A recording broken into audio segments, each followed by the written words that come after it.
साठी आजच्या दिवसभराच्या ठळक आणि झटपट बातम्या। पीक नुकसानीच्या 25%हून अधिक क्षेत्राच्या पूर्वसूचना आल्यास विमा परतावा नाही।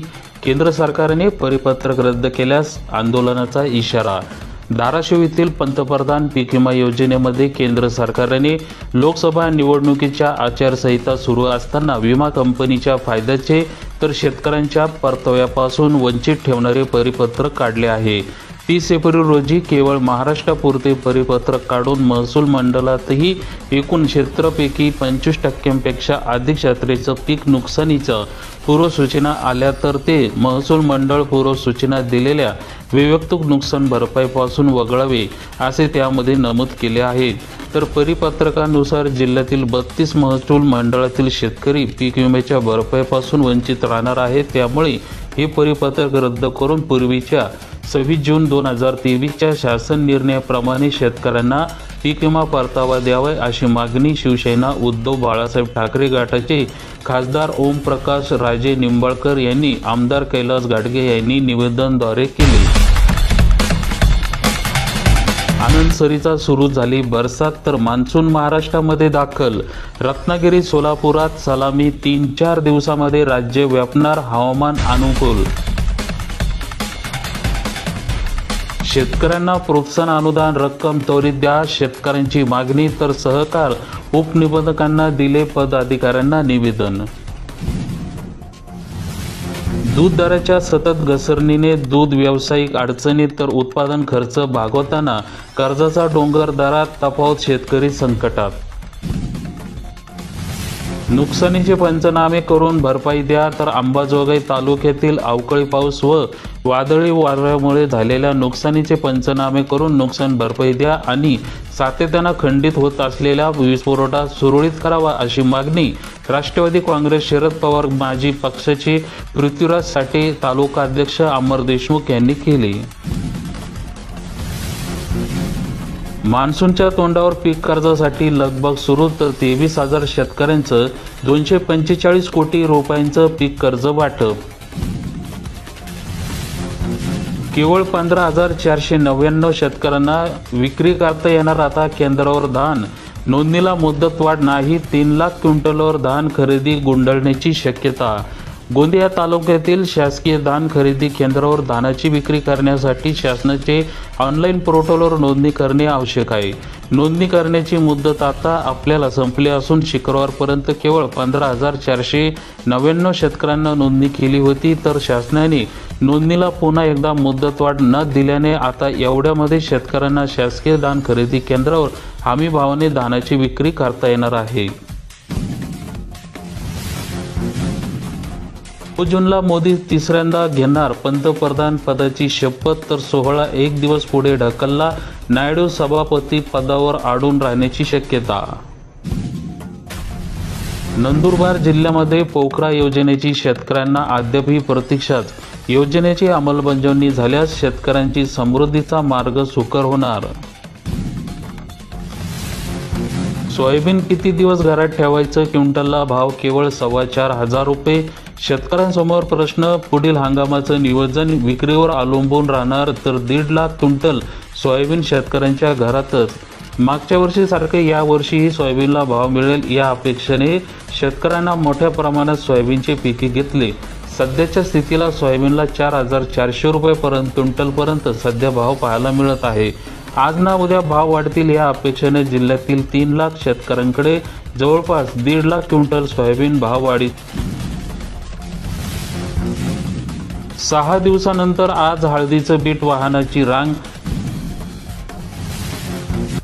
6 जून पासून वातावरण बदल झाला असून ओढा नागनाथ तालुक्यातील काही भागामध्ये जोरदार पाऊस झाला। हिंगोली परिसरामधील पाऊस झाला नसला तरी ढगाळ वातावरण निर्माण झाले आहे। त्यामुळे विक्रीसाठी आणलेले हळद भिजते की काय अशी भीती शेतकऱ्यांना आहे। तर दरम्यान पावसाची शक्यता लक्षात घेता शेतकऱ्यांनी वाहनावर मौन कापड झाकले आहे। परंतु जोराचा पाऊस झाल्यास हळद भिजू शकते त्यामुळे शेतकऱ्यांची चिंता व्यक्त होत आहे।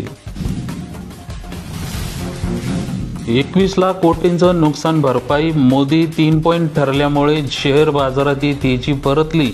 सेन्सेक्स पुन्हा 75 हजेरी।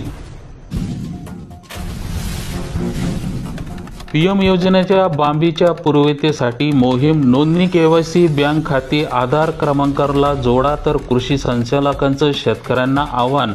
केंद्राने पीएम किसान ही योजना निश्चित उत्पन्न मिळवण्याकरिता सुरू करण्यात आली।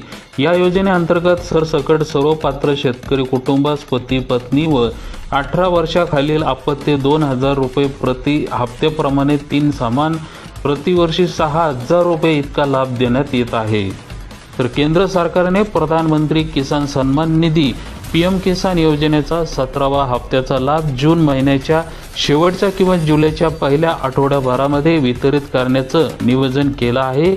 योजनेसाठी नोंदणी करणे, ई-केवायसी करणे, बँक खाते आधार क्रमांकाला जोडणे याबाबतीची पूर्तता योजनेचा 17वा हप्ता वितरण्यापूर्वी शेतकऱ्यांना स्वतः करून घेण्याचं आवाहन कृषी संचालक विस्तार व प्रशिक्षण विकास पाटील यांनी केलं।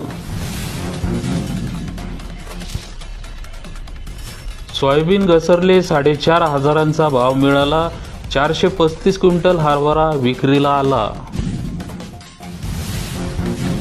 मोदी शहा यांच्या विधानामुळे झाला 30 लाख कोटींचा शेअर बाजार घोटाळा, राहुल गांधी यांचा आरोप। तर जेपीसी चौकशी करण्याची केली राहुल गांधी यांना मागणी। केवायसी नसल्यामुळे जिल्ह्यामध्ये शेतकऱ्यांचं कोट्यवधी रुपये पडून वारंवार आव्हान करूनही ई-केवायसीला मिळेना प्रतिसाद। नांदेड येथील शासकीयकडून शेतकऱ्यांसाठी अनुदान दिले जाते, परंतु काही शेतकऱ्यांचं खाते ई-केवायसी केलेले नसल्याने त्यामध्ये अनुदान जमा होत नाहीत। मागील काही दिवसापासून वारंवार आव्हान करून सुद्धा केवायसी केली नसल्यामुळे जिल्ह्यातील 15% शेतकऱ्यांचं अनुदान खात्यावर पडून आहे। तर दुष्काळी, नैसर्गिक आपत्ती अशा आपत्ती काळामध्ये पिकांचं नुकसान झाल्यानंतर शासनाकडून शेतकऱ्यांकडून अनुदान जाहीर केले जाते। अनुदान हे थेट शेतकऱ्यांच्या खात्यामध्ये जमा केल्या जातात, त्यामुळे शेतकऱ्यांचं खाते ई-केवायसी झालेले असणं बंधनकारक आहे। केवायसी केली नसल्यामुळे अनेक शेतकऱ्यांच्या खात्यामध्ये पीएम किसान निधी आजपर्यंतही जमा झालेला नाही। महिलेला मारहाण, चांदूर बाजार शहरातील प्रतिष्ठाने बंद, हजारो नागरिक धडकले, तहसीलदारवर निवेदनातून कारवाईची मागणी। 45,000 शेतकऱ्यांना 130 कोटीचं प्रोत्साहन, 310 शेतकऱ्यांचा आधार प्रमाणीकरण प्रलंबित आहेत।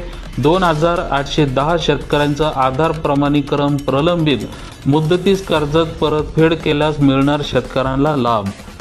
धाराशिव येथील महात्मा ज्योतिराव फुले शेतकरी कर्जमुक्ती योजनेअंतर्गत आतापर्यंत जिल्ह्यातील 44,664 शेतकऱ्यांना 130 कोटी 58 लाख रुपयांचा प्रोत्साहनपर लाभ मिळाला आहे। 2024 मध्ये 400 शेतकऱ्यांना 1 कोटी रुपयांचा प्रोत्साहनपर लाभ मिळाला आहे। यामुळे शेतकऱ्यांना खरीप हंगामाच्या पेरणीवर वेळी दिलासा मिळाला आहे। तर काही शेतकऱ्यांचं आधार प्रमाणीकरण झाले नाही, त्यामुळे त्यांना हा लाभ मिळाला नाही। चिखली तालुक्यातील हजारो शेतकऱ्यांचं पीक विम्याचे पैसे घशात घालण्याचा विमा कंपनीचा डाव। स्वाभिमानी शेतकरी संघटनेने विनायक सरनाईक यांचा पीक विमा कंपनीच्या अधिकाऱ्यांना घेराव। कांदा उत्पादक शेतकऱ्यांचा बेधक्का, जिल्ह्याचे बदलले समीकरण, कांदा प्रश्नाने सरकारच्या डोळ्यात आणले पाणी। खुशखबर, मान्सून महाराष्ट्रात दाखल, आजपासून राज्यात मुसळधार पावसाचा अंदाज।